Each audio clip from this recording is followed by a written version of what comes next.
मेरे पार्टी को 60 साल हो गए।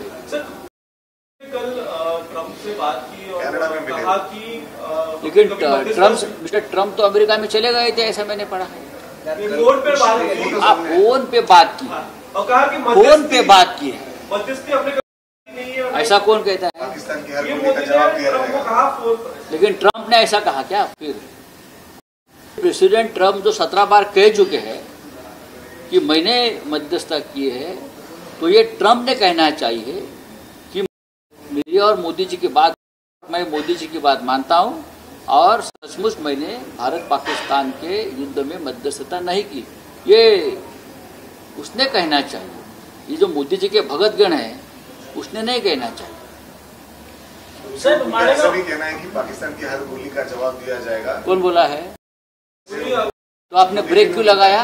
जब गोली चल रही थी, बम गिर रहे थे वहां और पाकिस्तान के 4 टुकड़े होने की संभावना थी, तो आप पीछे क्यों हटे प्रेसिडेंट ट्रम्प के डर से?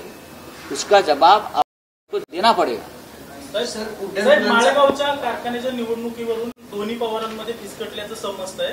बघा, त्यांच्यामध्ये कधीही जाहीर केल्यामुळे शरद पवारांचं मत असं होतं की निष्ठावंतांचं काय होणार, आणि या माळेगाव कारखान्याच्या निवडणुकीमध्ये दोन्ही पवारांचं फिसकटले म्हणजे कसं काय म्हणतात? वेगळेच आहेत। पवारांनी मदत केली असती, मात्र आता ज्या परिस्थितीत इथं आहे, काल रात्रीच माननीय पवार चर्चा झाली अनेक विषयांवर, त्याच्यामध्ये हा साखर कारखान्याचा विषय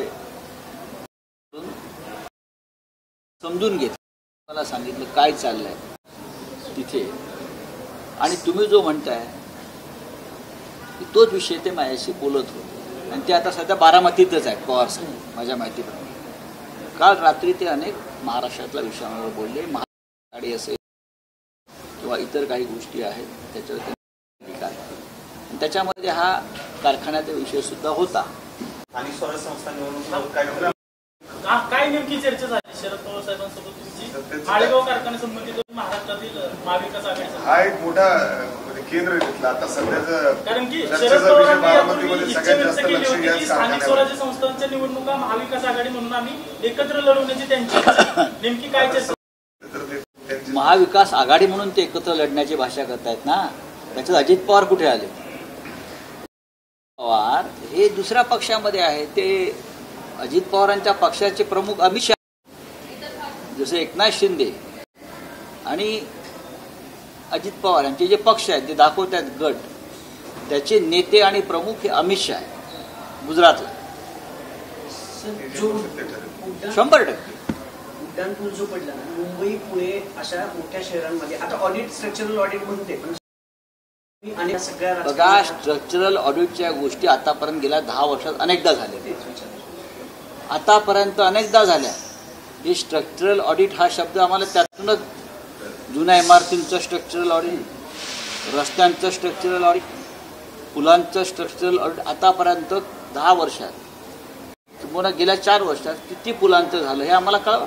एखादी दुर्घटना घडली की तुम्ही सांगणार आम्ही अमुक अमुक ऑडिट करतोय, तुमच्या कारभारात गरजेचं आहे। त्या पुलामध्ये कोणी किती पैशाचा अपहार करण्याचा विचारात होतं, हे तिकडले जे आमदार आहेत सुनील शेळके यांनी MIDCला कसं लुबाडलेलं आहे,